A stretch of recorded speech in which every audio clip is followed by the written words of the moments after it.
তাই সেবা বিহিত করি ওই অভিজ্ঞতাকে পুরীর প্রাঙ্গণে ঘিরে গেছে। তারা আমার চোখের মনে এক মুহূর্ত তাদের নাম লিখে আমি থাকতে পারি না। না না না, অনেকগুলি মরে গেছে, কিছু খরচ অপেক্ষা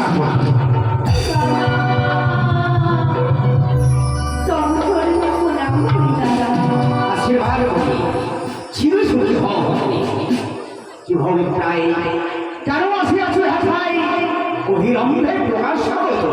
আজ যে আমি বড় বিপদে পড়েছি গো দাদা, তাই তো ছুটে এসেছি তোমারই কাছে। হ্যাঁ দাদা, গর্ভবতী বল এমনই কি বিপদে ভরে দিয়ে এই স্বামীর সময় বাজার বল করেছিস, অবিলম্বে প্রকাশ কর। আমি তোমায় বলতে পারি দাদা, তবে পুনরায় তোমাকে আমার সাথে শর্ত অধিকার ওরে ওরে কথা সহজ করতে হবে, আমাকে করতে হবে শর্ত। এসে বড় আশা করে যখন আমার সামনে সময় বাজার বল করেছ, আমি কথা দিচ্ছি আমি এই মুহূর্তে তোমার সামনে শর্ত অধিকার করবো। এক শর্ত, দুই শর্ত, শর্ত তুমি পাও। আমি পারি না শর্ত শতবার বল তবে। ও দেব ও রাজগো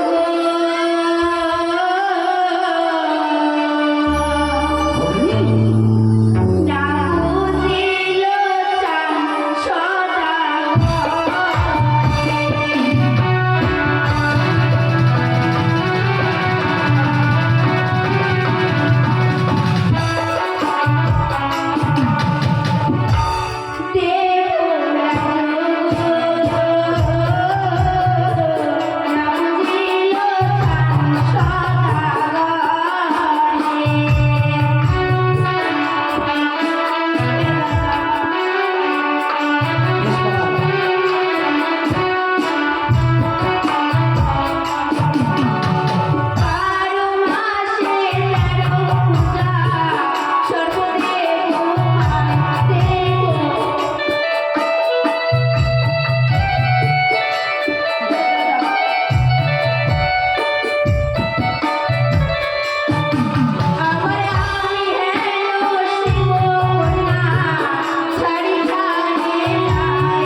সে কারণে আসিয়াছি আমার এই সাথে সবাই বল কি করতে পারি রকম এমন কি করতে এসেছি জানো দাদা?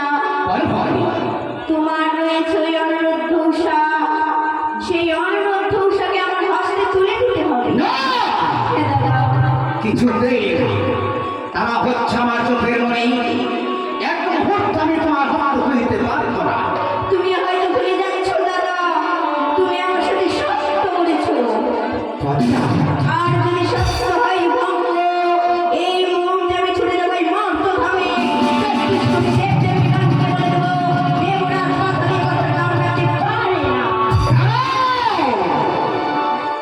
তুমি সত্যি কথাই বলেছো ভগনি, অতিথি বৈভব করে ধর্ম যায় আশা করে শত ধর্ম অতিথি সেবায়, তাই কথা যখন দিয়েছি আমি তোর মান রাখবো করে তবে তবে কিছুক্ষণ ময়লা ফলা করতে হবে সর্বাত্মক করে নিজের চোখের বাংলায় ফিরে গেছে হরকলা ফেরা খাওয়া আর অনুরুদ্ধ উষা কেমন করে নৃত্য করবে জানো দাদা?